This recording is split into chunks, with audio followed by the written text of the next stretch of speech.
Salam jumpa bersama saya Dr. Vita. Kali ini kita akan mempelajari mengenai konsep sehat dan sakit.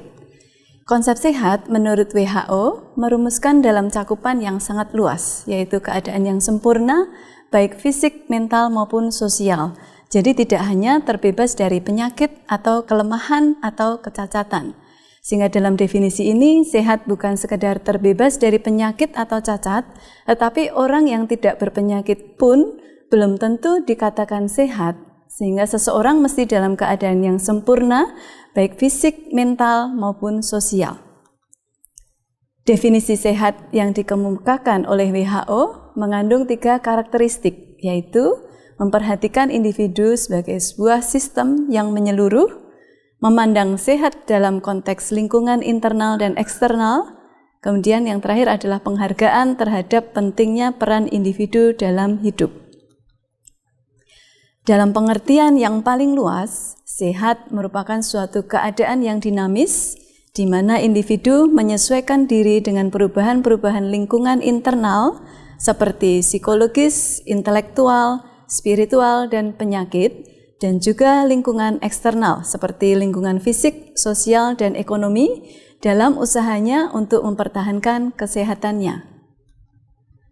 Kesehatan fisik akan terwujud apabila seseorang tidak merasa atau mengeluhkan sakit atau tidak adanya keluhan, dan secara objektif memang seseorang tidak tampak sakit.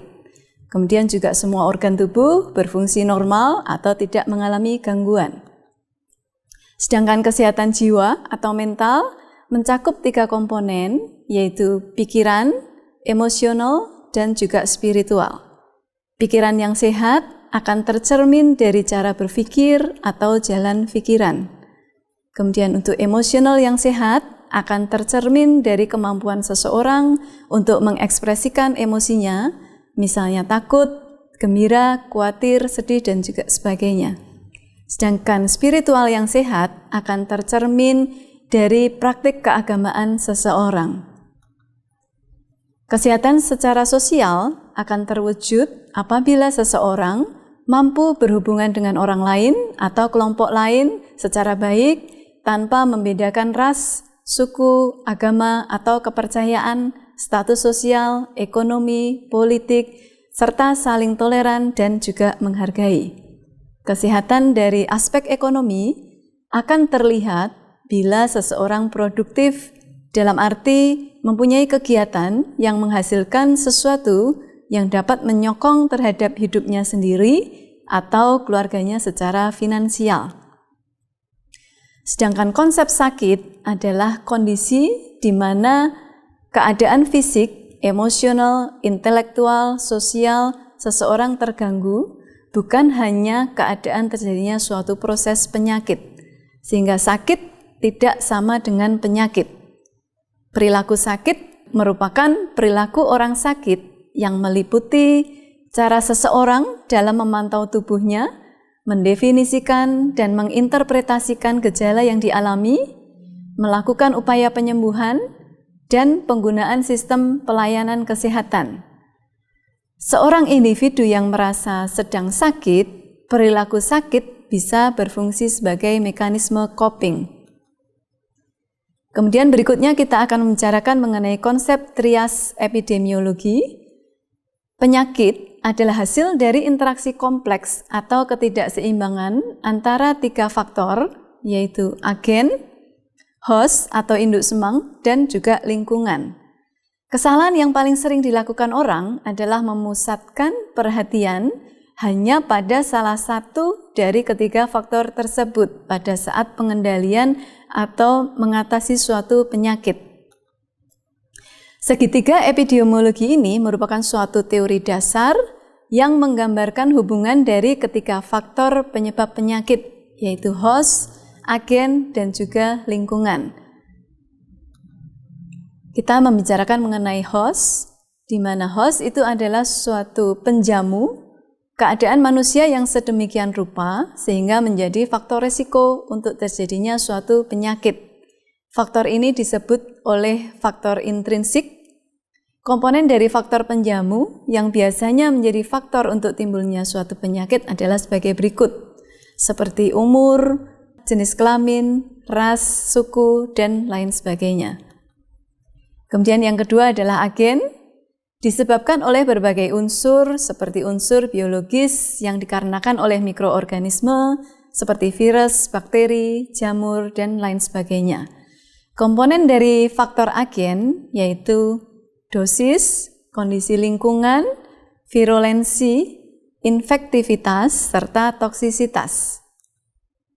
Kemudian berikutnya kita bicarakan mengenai environment. Karena faktor ini datangnya dari luar, bisa disebut juga sebagai faktor ekstrinsik.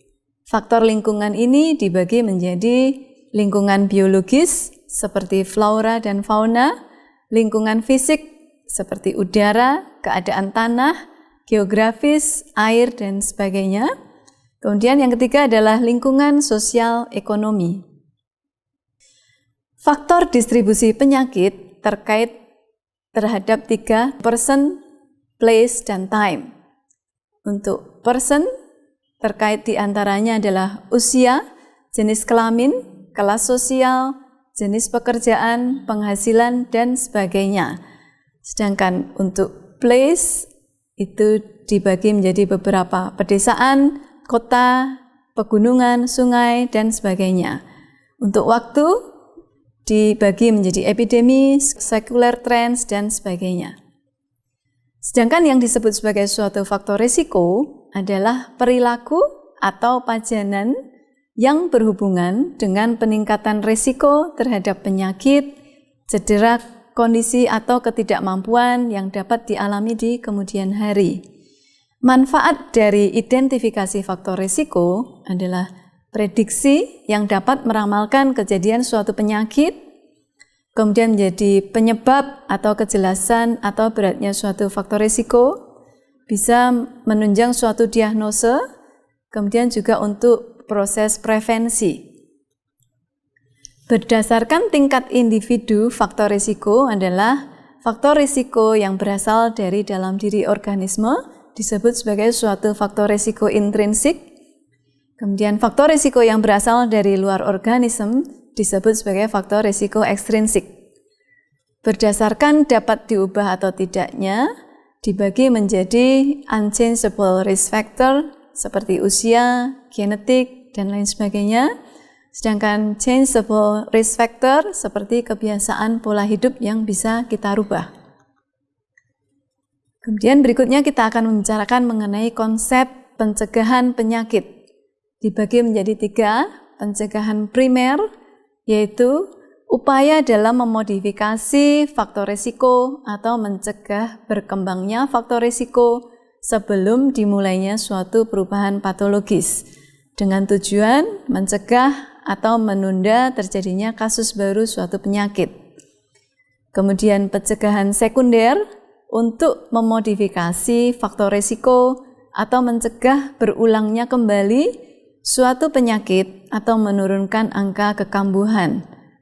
Kemudian tingkat pencegahan tersier adalah penanganan komplikasi dan pembatasan kejadian yang menyebabkan kecacatan dan juga proses rehabilitasi.